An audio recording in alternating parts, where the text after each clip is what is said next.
There's an old rocketry term, RUD, and it stands for Rapid Unscheduled Disassembly. It's when the rocket goes boom, and he didn't mean it to.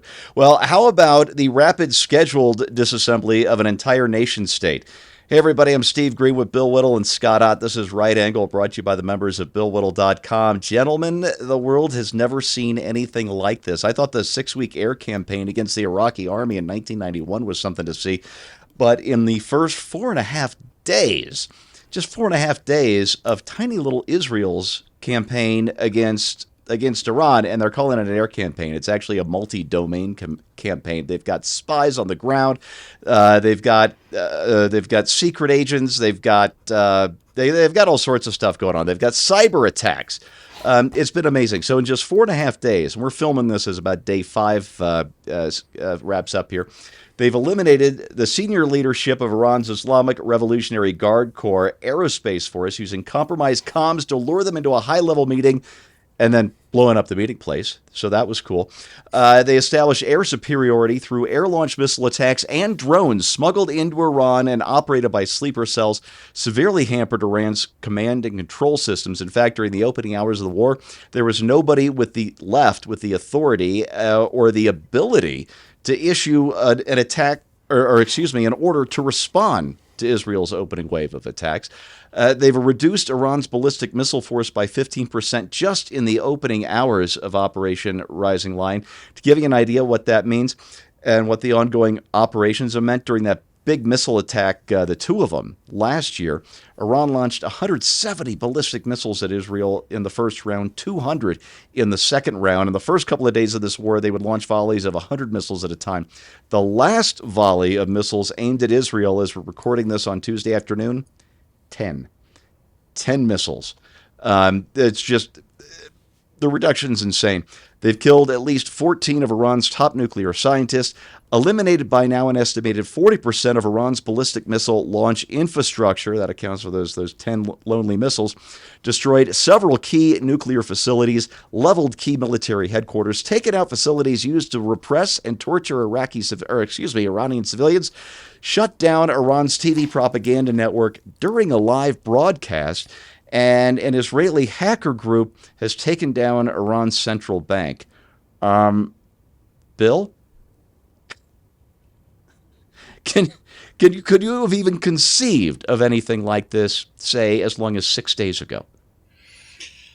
I could have conceived of it. Conceiving of war plans. That old saw that every war plan disappears the moment it comes into contact with the enemy. But in this case, no. I suspect that the Israelis have been planning this since the 7th of October. Was it the 7th? I always get that date wrong. Yeah. That Hamas and Hezbollah and so on are all, the Houthis, are all just tentacles of this octopus that is the Islamic Republic of Iran. I've said it so many times now over the course of the shows that we've done as Right Angles, and even during the Trifecta days, that the Iranians, the Iranian regime declared war on Israel and the United States in 1979 and have been fighting an active war against us ever since then. Most of the casualties we took in Iraq and Afghanistan, certainly in Iraq, were a result of IEDs that were designed, built, planted, operated by Iranians. Yeah. This operation is a textbook operation and a classic example of John Boyd's adage about the OODA loop. The essence of it militarily is not to strike them. The traditional military adage would be hit the enemy where he's weakest. What Boyd suggested was hit the enemy where he least expects it. He will then go and concentrate forces on that area, but by the time his forces arrive there, you move somewhere else and you're striking them also where they least expect it. But decapitation of command and control is simply the most important thing. It's been absolutely brilliantly executed. The raid on the Iranian nuclear facilities has been something that's been talked about for 30 years, 40 years. And it's been executed with just textbook precision. Now, of course, all of this is just military geeking out. The big question is, will this cause the fall of the Iranian regime. I was actually thinking about doing something like this as my topic. I actually have this as my topic if you want to hold off. I will hold up. Oh, yeah. I will hold up. But in any event, it's a masterstroke.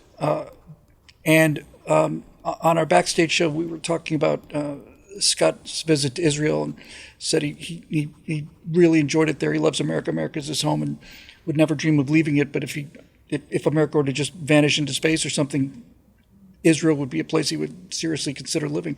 I think the thing that is most admirable about Israel is to be surrounded as they are by the size of the enemies that they have, and the tininess of their own state tends to focus the mind, and also I think tends to sharpen the will, and what this campaign against Iran has shown is the combination of what happens when you have a great deal of intellectual resources and the will and the heart to defend yourself, no matter what the consequences of what other people think of you happen to be. Well said. Scott, I chose the narrowness of this topic because I figured somebody was probably going to talk about the fall of Iran this week, and I didn't want to step on any toes, so I hope this is working out. So without spoiling anything from your topic once again, I think what has impressed me most about this operation is the imagination it required just to conceive of this sort of multi-layered attack on a much larger opponent that's a couple countries away from tiny little Israel. What do you say to the kind of men and women, not just who perform these heroic actions, but were able to come up with it? These are people who, like Bill pointed out, are used to thinking in terms of the ever-present threat. It's a little sliver of a country the size of New Jersey that's surrounded by enemies of much greater populations, and they've got to be constantly on the alert. An enemy could overrun a country that size in an afternoon, and so imagine having to defend New Jersey against Russia, for example. I'm not sure I want to. I'm not sure. Yeah, that's right. When you started talking about this, Steve, I was immediately reminded of how many countries have a war in their history that is referred to as the 6-Day War.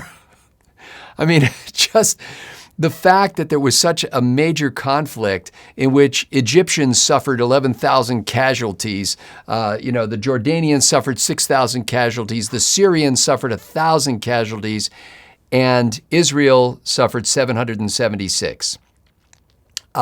Because they are prepared at all times. I'm trying to remember the name of the book. There's a business book that I think Daniel Pink wrote, and it's something nation. Anyway, one of the things it talks about is even during missile attacks that were coming in from, Hamas, for example, businesses in Israel found a way to keep running. And in fact, people went and lived at the factories. They set up schools for their kids there, and they were producing around the clock. These people are resourceful. They're scrappy. In the Old Testament, there's this thing that talks about how the desert will bloom. The desert has bloomed in Israel. The other thing I thought was interesting about this in terms of their approach to things, because we have a basic aversion to knocking out leaders of other countries, even during time of war. However, when you have a tyrannical form of government, then it is a legitimate strategy to free the people of that country by knocking out the top leaders. Tyranny, as Bill used the term, tyranny needs decapitation. Democracies don't fall if you take out the president or the prime minister. But countries that are ruled by ayatollahs do. And the scrappiness of Israel in not only thinking in terms of major battle plans. Can you imagine this? They own the skies over Tehran. Israel owns the sky over Tehran right now. Can you imagine if Russia or China owned the skies over Washington, D.C.? I mean, it's just an unthinkable thing, but they have been so effective with this multi-pronged approach and this, something, a doctrine that frankly the U.S. military has been spending years now trying to develop is this joint attack mentality that works across divisions within the military. I don't like to hear of anybody being bombed or killed or any of that kind of stuff, but the right people are being killed in this one, especially with these targeted attacks. And Israel is, in a way, the greatest military on earth that doesn't have the numbers to back it up. Certainly the best in their weight class. It's not even close. It is the bantamweight champion of the world. It is indeed. War is horrible, but the execution, the imagination, the design of this thing is just so incredible. I'm really taken aback by it. And I thought I knew how good Mossad was, the Israeli intelligence outfit. In fact, I first became not acquainted personally, but I first became aware of Bibi Netanyahu in the late 80s, early 90s when he was the Israeli ambassador to the United States. And he was on the news pretty frequently, and especially during the Gulf War in 1990-91. And I'll never forget this. He was appearing on the old CNN Crossfire show. This is so long ago, I can't remember who the hosts were at this point. And it was during the Scud missile crisis during that war when Saddam Hussein was randomly firing Scud missiles at Israel, and Israel did something no country in that position had ever done before, and they didn't shoot back.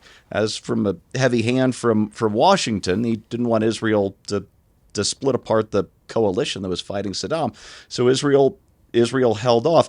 And the question to Netanyahu on this Crossfire show, one of the questions was, is Washington providing you with any intelligence to help you deal with this Scud threat? And Bibi Netanyahu, God bless him, just totally deadpanned his answer. He said, Israeli intelligence is not so bad, you know. Well, I only thought I knew. This week, the whole world found out. It's been an amazing show. Keep it up, fellas. God bless. That's your right angle on that, brought to you by the members of BillWhittle.com. Thanks for watching. We'll see you next week, by which point, who knows, the world will be remade again like already.